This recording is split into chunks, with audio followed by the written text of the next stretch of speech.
Yang terhormat kepada sesepuh Pondok Pesantren Islam Uswatun Hasanah Al-Ustaz Kiai Haji Muhammad Fadli Sulaiman Syuja'i. Yang terhormat kepada Mudir Pondok Pesantren Islam Uswatun Hasanah Al-Ustaz Dr. Haji Aziz Ahmad Tajuddin. Yang terhormat kepada para asatidz dan ustadzat Pondok Pesantren Islam Uswatun Hasanah. Dan tak lupa kepada para santriwan dan santriwati Pondok Pesantren Islam Uswatun Hasanah. Bismillahirrahmanirrahim. Assalamualaikum warahmatullahi wabarakatuh. Waalaikumsalam warahmatullahi wabarakatuh. Jalan-jalan ke pasar malam, jangan lupa beli buah naga. Barang siapa yang menjawab salam, insya Allah akan masuk surga. Saya ulangi sekali lagi. Assalamualaikum warahmatullahi wabarakatuh.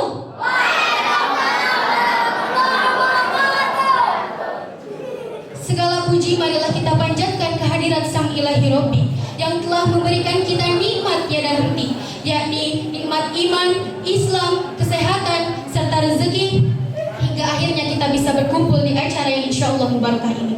Salawat beserta salam semoga senantiasa tercurah limpahkan kepada sang pemimpin Nabi anti korupsi, manusia termulia pembawa revolusi, berdakwah tanpa mencari sensasi, the best man leader of leader, baginda besar Nabi Yuna Mustafa Muhammad.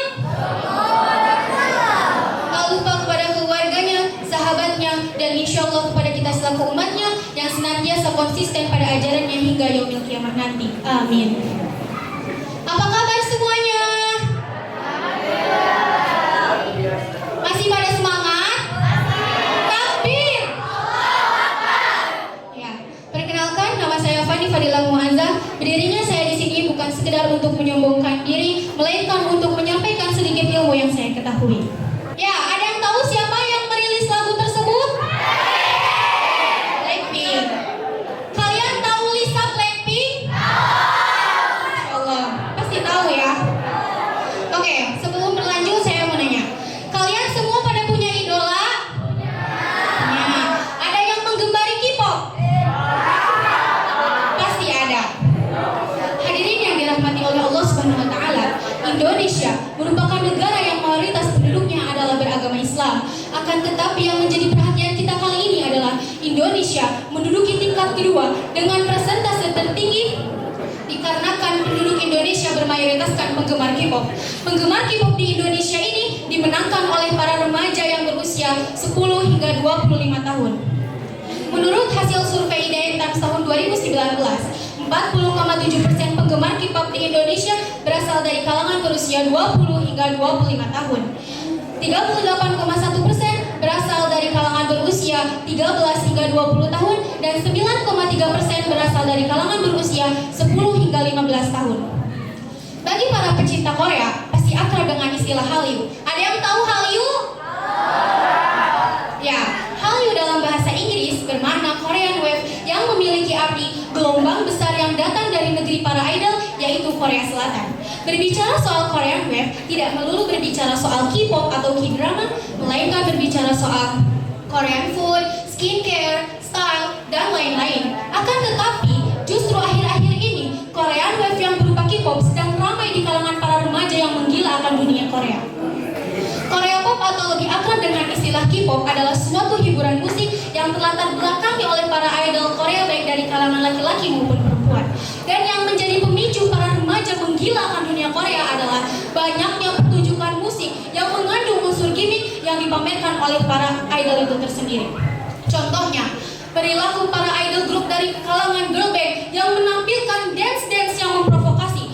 100% girl band tersebut memamerkan bagian tubuh yang haram dilihat oleh lelaki yang bukan mahramnya. Mereka berpakaian ketat, berpakaian pendek, ditambah dengan gerakan-gerakan tubuh yang menjadikan para lelaki khususnya justru semakin tergoda untuk menonton tayangan tersebut. Bukan begitu para lelaki? Maka sebaliknya, para idol grup dari kalangan boyband pun tak kalah provokatif. Sering terjadi di pertengahan konser mereka mendadak membuka baju mereka, mengedipkan mata mereka,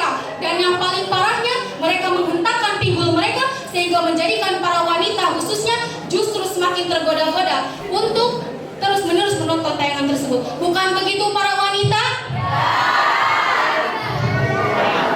Bukankah perihal ini sudah Allah jelaskan di dalam firman-Nya di dalam Quran surat An-Nur ayat 30 hingga 31. Hadirin rahimakumullah. Pada zaman sekarang semua sudah semakin canggih. Kebanyakan dari para remaja zaman sekarang menjadikan idola mereka sebagai panutan dan juga idola. Bagaimana tidak? Para remaja zaman sekarang seakan rela memantau aktivitas serta informasi tentang idola mereka. Kamar-kamar mereka, wallpaper foto mereka dipenuhi dengan foto-foto Korea. Betul apa betul? List MP3 mereka, list MP4 mereka dijejali oleh lagu-lagu dan video Korea. Dan yang lebih parahnya, kebanyakan daripada remaja zaman sekarang justru mempercayai bahwasannya konser musik dapat menghilangkan kegundahan, kegelisahan yang ada dalam diri mereka. Na'udzubillahi min dzalik. Bukankah hal ini juga sudah Allah terangkan di dalam firman-Nya di dalam Quran surat Al-Isra ayat 82. A'udzubillahi minasyaitonirrajim. Bismillahirrahmanirrahim. Wa nunazzilu minal Qur'ani ma huwa syifaa'un wa rahmatul lil mu'minin wa la yaziduz zalimina illa khasara. Hadirin rahimakumullah, lantas yang menjadi permasalahan kita kali ini adalah apa pandangan Islam terhadap lagu? Di kalangan para ulama terdapat dua pendapat, yakni yang membolehkan serta yang mengharamkan. Adapun lagu yang dihalalkan adalah lagu yang memiliki makna kebaikan dan tidak memiliki makna yang bertentangan dengan ajaran Islam. Adapun lagu yang diharamkan adalah lagu yang memiliki makna keburukan seperti pornografi, hinaan, celaan, serta memiliki makna yang bertentangan dengan ajaran Islam. Lantas, apakah lagu Korea dihalalkan atau diharamkan? Menurut pendapat Fuad Naim dalam bukunya, beliau mengatakan kebanyakan dari lagu-lagu Korea mengandung unsur keburukan seperti pornografi, hinaan, celaan, dan pesan-pesan erotis lainnya yang tak pantas didengar oleh remaja zaman sekarang. Dan yang perlu kita garis bawahi adalah Ibnu Qattan rahimahullah pernah berkata, nyanyian yang dinyanyikan oleh orang-orang fasik dan kafir adalah nyanyian yang terlarang serta tercela menurut seluruh ulama. Jamaah, lantas bagaimana bisa kita mengidolakan orang-orang kafir? Di sisi lain Rasulullah SAW bersabda, "Anta ma'aman ahbabta," kamu bersama orang yang kamu cintai. Di hadis lain juga dikatakan, "La yuhibbu ahadu qauman illa husyira ma'ahum fi yaumil qiyamah." Tidak akan dikumpulkan seseorang kecuali bersama kaum yang dia cintai. Teman-teman, lebih baik dikumpulkan bersama Rasulullah atau bersama orang-orang Korea? Kalau milih dikumpulin, jika kalian memilih dikumpulkan bersama Rasulullah, saya punya tantangan. Siap gak? Siap hapus seluruh lagu-lagu Korea? Siap unfollow seluruh akun-akun Korea? Takbir! Kurang semangat, takbir! Wahai saudaraku, ingatlah Rasulullah beserta para sahabat berjuang keras memberantas kebatilan. Namun dengan mudahnya kita selaku umatnya menyebarluaskan kemaksiatan kembali dengan cara kita mengidolakan orang-orang kafir tersebut. Na'udzubillahi min. Rasulullah begitu sangat mencintai kita selaku umatnya. Bahkan di akhir hayat beliau sebelum nyawa beliau dicabut oleh malaikat, beliau meminta izin untuk menanyakan sesuatu yang mengganjali hati beliau. Rasulullah bersabda, "Wahai Jibril, bagaimana keadaan umatku sepeninggalku nanti? Aku khawatir umatku kembali kufur peninggalku nanti." Itulah Rasulullah. Begitu besar cinta yang Rasulullah berikan kepada kita. Namun kita selaku umatnya dengan mudahnya memberikan seluruh cinta kita kepada sang idola kita. Lantas kepada siapa kita akan meminta syafaat di hari akhir nanti? Apakah kepada idola kita akan meminta syafaat? Apakah kepada opa dan nona Korea kita akan meminta syafaat? Tentu tidak, melainkan kepada Rasulullah SAW kita akan meminta syafaat.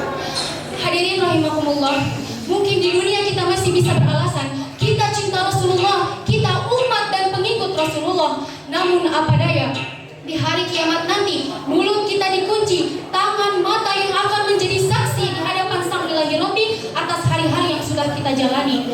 Bayangkan ketika tangan kita dimintai pertanggungjawaban, lantas tangan kita menjawab, "Saya digunakan untuk memutar video sehingga melalaikan saya dalam ibadah." Na'udzubillahi min. Maka dari itu, sudahilah dalam mengidolakan orang-orang kafir.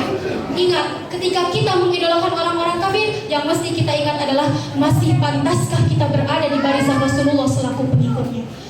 Mungkin cukup sekian yang bisa saya sampaikan. Akhirul kalam.